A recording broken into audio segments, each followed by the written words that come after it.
याने नक्की जरूर त्यांनी विजय मेळावा घ्यावा। आम्ही घेतलेल्या निर्णयाचा त्यांना विशेष आनंद झालेला दिसतो आहे, पण याच्या पाठीमागची भूमिका देखील त्यांनी लक्षात घेतली पाहिजे।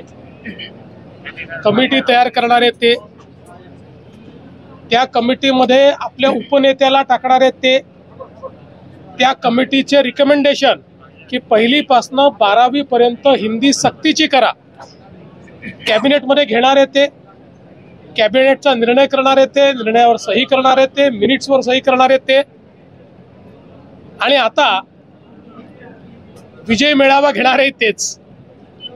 मला असं वाटतं मराठी माणसाला हे लक्षात येतं कोण दुटप्पी आहे। हे दुटप्पी धोरण आहे। आमचा विषय पक्का आहे, आम्ही समिती केली आहे। जे मराठी मुलांच्या हिताचा असेल तो निर्णय आमची समिती देईल आणि तो निर्णय आम्ही मान्य करू। कोणाचाही दबाव आम्ही मान्य करणार नाही। या ठिकाणी मराठी मुलांच्या हिताचं जे असेल तेच महाराष्ट्रामध्ये होईल आणि तोच निर्णय विद्यार्थ्यांच्या हिताचा निर्णय आम्ही घेऊ।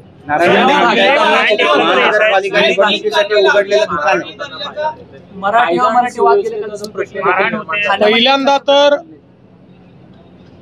भाषेवर मारहाण करणं हे अतिशय चुकीचं आहे। आम्ही मराठी आहोत, आम्हाला मराठीचा अभिमान आहे आणि महाराष्ट्रात मराठी बोलली गेली पाहिजे हा आग्रह चुकीचा नाही, पण एखाद्या व्यावसायिकाला मराठी येत नाही म्हणून मारहाण करणं हे पूर्णपणे चुकीचं आहे। उद्या आपले अनेक मराठी भाषिक लोक वेगवेगळ्या राज्यामध्ये व्यवसाय करतात, त्यातल्या अनेकांना तिथली भाषा येत नाही, म्हणून त्यांच्याशी पण अशीच वागणूक होईल का? भारतामध्ये अशा प्रकारची वागणूक आणि गुंडशाही ही योग्य नाहीये आणि म्हणून अशा प्रकारची गुंडशाही जर केली तर त्याच्यावर योग्य कारवाई ही केलीच जाईल।